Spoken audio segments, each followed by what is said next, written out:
I'm a mixed race Australian. My mum is English from Devon and my dad is a Kenyan born Indian. They moved me out to the Northern Beaches when I was really young, Northern Beaches of Sydney, when I was really young. I think they were doing it because they thought it would be, it would just be sort of a better place for, or part of their motivation was that it would be a better place for a mixed race family, which is an interesting line of thought given how incredibly white the area is. It's got the nickname the Insular Peninsula. It's not the most diverse place in the world, but I did have a really nice upbringing there. So they obviously knew something I didn't. In truth, I probably found more resistance, or the time that I felt the most awkward with my sort of being mixed race was with Indian family in the UK. Where I don't know what the reason was, but some of them, even as recently as 5 years ago, just had took umbrage with the fact that we were these sort of like white relative blow-ins, and yeah, I don't know. It's just sort of, I think you kind of expect a certain amount of resistance from an Anglo-centric group. It's sort of the way it's always been, but to cop something like that from the Indian community in the UK, it just felt a bit off, or a bit, I don't know, a bit hard to sort of explain to myself.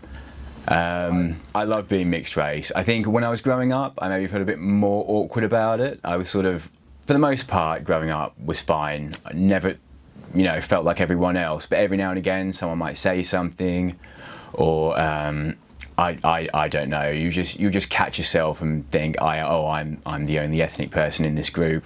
I don't necessarily fit in, quite as easily as everyone else does. But as you get older, you become more comfortable with yourself. And now I'm at a point where, I wouldn't have it. I mean, I never would have had it any other way, but now I definitely wouldn't. I love sort of straddling two cultures, and even though I do definitely lean more towards the Anglo-Saxon side than the English side, the Indian side, sorry, yeah, I wouldn't have it any other way. I don't tend to consider race that much when I date. However, given the demographic of people I've been surrounded with my whole life and continue to be surrounded by, most of my partners, if not almost all of my partners have been white. Like, people of mixed race will be a misnomer soon enough. The way things are going, more and more people are mixing. It's begun to become less of a thing. The thing I've always liked most about being mixed race, when you meet someone else who's mixed race, their mix can be completely different to yours, but you do feel a kind of kindred to them. And I guess, the more and more we mix, the more and more empathy we'll have for our fellow man, the more we'll sort of see ourselves in each other, and that can only be a good thing.